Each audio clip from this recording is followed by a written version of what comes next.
warahmatullahi wabarakatuh. Apa kabar sahabat Amirul Mukminin? Semoga semua dalam lindungan Allah Subhanahu wa Ta'ala. Seluruh wilayah kota Mekah sejatinya adalah tanah haram. Artinya, kaum kafir tidak boleh memasuki kota ini. Selain itu, non-muslim dilarang memasuki kota Mekah dan Madinah sampai batas tertentu. Buku yang berjudul Keajaiban Masjid Nabawi karya Muhammad Irawan menyebutkan pemerintah Saudi menandai batas itu sesuai dengan hadis Nabi SAW. Tatkala penaklukan kota Mekah, Rasulullah SAW bersabda yang artinya, sesungguhnya kota ini Allah telah muliakan pada hari penciptaan langit dan bumi. Ia adalah kota suci dengan dasar kemuliaan yang Allah tetapkan sampai hari kiamat. Hadis riwayat Al-Bukhari. Allah Subhanahu wa Ta'ala juga berfirman yang artinya, Aku hanya diperintahkan untuk menyembah Tuhan negeri ini atau Mekah yang telah menjadikan suci dan kepunyaannya lah segala sesuatu. Aku hanya diperintahkan supaya aku termasuk orang-orang yang berserah diri. Al-Quran Surat An-Naml ayat 91. Kota Mekah dan Madinah disebut Haramain atau dua tanah haram. Saat berkendara akan memasuki dua kota itu, akan ada rambu tanda batas antara tanah suci dan bukan. Sedangkan batas tanah haram yang berlaku sesuai ketentuan tentang tanah haram itu adalah batas mikot makani sebagaimana yang berlaku dalam jamaah haji. Maka ada batas-batas mikot itulah non-muslim sudah tidak boleh lagi masuk ke dalamnya. Di sebelah timur ada Datu Irgi, yaitu batas orang yang masuk dari arah negeri Irak. Agak ke selatan masih di timur ada Karnul Manazil. Paling selatan yaitu dari negeri Yaman ada Yalamla. Sedangkan dari arah utara beberapa kilometer dari kota Madinah ada Bi'ru Ali atau yang disebut dengan Zil Hilaifa. Di sebelah barat ada Zufa atau yang disebut dengan Rabi. Kota Mekah akan terus berkembang, namun tanah haram ini tidak ikut berkembang karena batasnya telah ditetapkan, yaitu dari arah utara Masjidil Haram 7 km, arah selatan 13 meter, dan arah barat 25 km. Di wilayah itu terdapat Ka'bah dan Masjidil Haram. Di sana pula ditetapkan beberapa macam larangan seperti berburu hewan buruan, tidak boleh merusak pohon, tanah dan batunya dilarang dibawa keluar dari tanah haram, serta orang non-muslim tidak boleh masuk. Selain dua wilayah itu, non-muslim boleh masuk ke Arab Saudi seperti kota Jeddah yang mirip dengan kota internasional di belahan bumi lainnya. Di sana banyak ekspatriat dari Barat, India, Filipina, dan juga Cina. Para ekspatriat perempuan di kota itu bebas berkeliaran tanpa kerudung. Tindakan munafik. Pada tahun 8 Hijriah 623 Masehi, Mekah masih boleh ditempati atau dikunjungi oleh orang-orang Nasrani, Yahudi, dan juga non-muslim lainnya. Itu bahkan terjadi setelah Nabi Muhammad SAW membebaskan kota Mekah. Kala itu, Nabi Muhammad SAW menyambut ramah penduduk non-muslim. Tetapi karena orang-orang kafir banyak melakukan tindakan-tindakan munafik, ingkar janji, dan memusuhi serta menodai syariat Islam, maka pada tahun ke-9 Hijriah mereka dilarang masuk ke tanah haram. Hal ini berdasarkan firman Allah Subhanahu wa Ta'ala yang artinya, Wahai orang-orang yang beriman, sesungguhnya orang-orang musyrik itu najis atau kotor jiwanya. Karena itu, janganlah mereka mendekati Masjidil Haram setelah tahun ini. Dan jika kamu khawatir menjadi miskin atau karena orang kafir tidak datang, maka Allah nanti akan memberikan kekayaan kepadamu dari karunia lainnya, jika Dia berkehendak. Sesungguhnya Allah Maha Mengetahui lagi Maha Bijaksana. Al-Quran Surat At-Taubah ayat 28.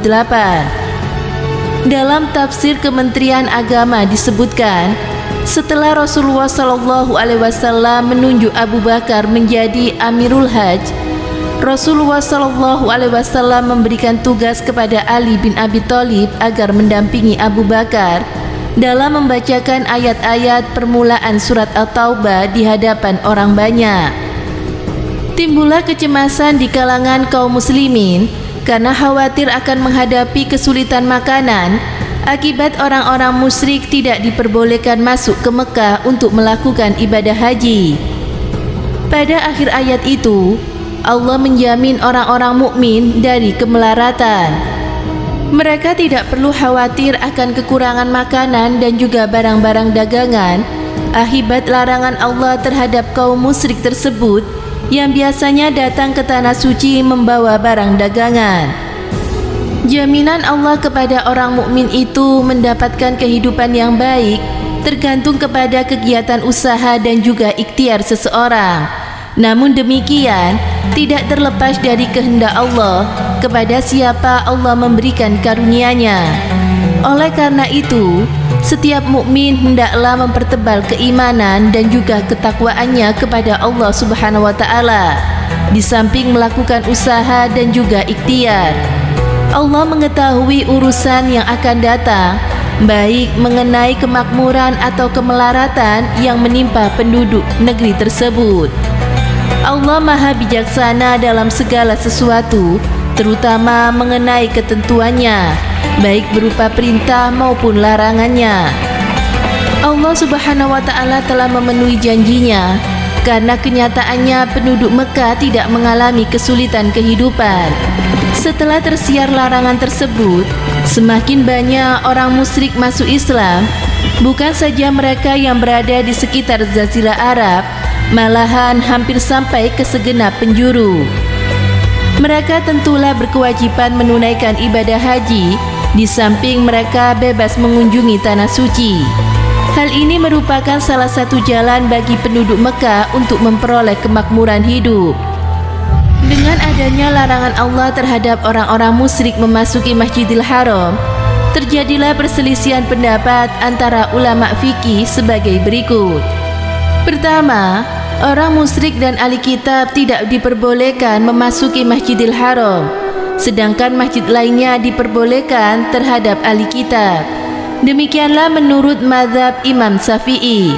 Yang kedua, orang-orang musyrik termasuk ahli kitab tidak boleh masuk ke semua masjid. Demikianlah menurut mazhab Maliki. Dan yang ketiga, yang dilarang memasuki Masjidil Haram adalah orang musyrik saja, tidak termasuk ahli kitab. Demikianlah menurut mazhab Hanafi. Dan yang keempat, sebagian ulama berpendapat bahwa orang musyrik dilarang memasuki tanah haram, dan jika dia datang secara diam-diam atau menyamar, kemudian dia mati dan dikuburkan, maka setelah diketahui, wajiblah digali kuburannya dan dikuburkan di luar tanah haram. Sementara itu, At-Tabari dalam tafsir At-Tabari menafsirkan ayat tersebut, janganlah kalian biarkan mereka atau orang kafir mendekati Masjidil Haram dengan masuk ke kota Mekah. Maka perhatikanlah larangan kepada mereka memasuki kota Mekah, karena jika mereka masuk, mereka akan mendekati Masjidil Haram.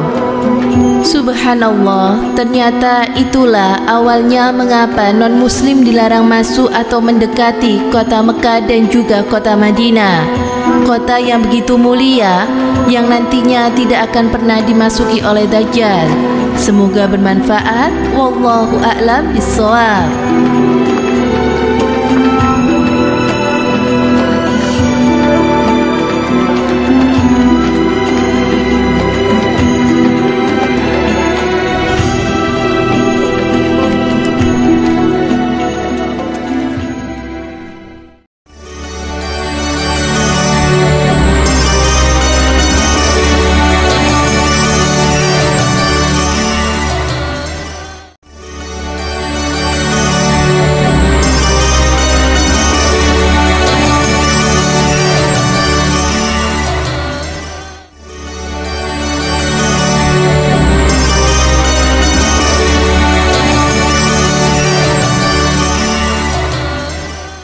Assalamualaikum warahmatullahi wabarakatuh. Pemirsa Amirul Mukminin yang dirahmati Allah Subhanahu wa taala, non-muslim atau kaum kafir dilarang masuk ke kota Mekah dan Madinah karena merupakan perintah dari Allah Subhanahu wa taala. Larangan itu berdasarkan firman Allah yang artinya, "Hai orang-orang yang beriman, sesungguhnya orang-orang musyrik itu najis, maka janganlah mereka mendekati Masjidil Haram sesudah tahun ini." Al-Quran Surat At-Taubah ayat 28. Larangan itu terjadi pada tahun 9 Hijriah ketika Nabi Muhammad SAW masih hidup. Di antara keistimewaan lain kota Mekah dan Madinah di dalam Al-Quran dan hadis Nabi SAW telah disebutkan sebagai berikut. Yang pertama adalah kota Mekah dan Madinah tidak akan dimasuki Dajjal. Lalu yang kedua, amal baik dan buruk dilipat gandakan di dua kota tersebut. Lalu Allah Subhanahu wa taala juga bersumpah dengan dua kota itu bahwa betapa besar dan agungnya kota Mekah dan Madinah. Menjadi saksi dimuliakannya peristiwa Isra dan Mi'raj, lalu kota terbaik di muka bumi, kota yang didoakan Nabi Ibrahim dan juga Nabi Muhammad SAW, kota damai yang dilarang untuk berperang, lalu kota yang dilindungi Allah dari kerusakan dan juga kepunaan, lalu bumi yang paling disayang oleh Allah, dan yang terakhir adalah kota yang banyak mengandung keberkahan. Semoga bermanfaat. Wassalamualaikum warahmatullahi wabarakatuh.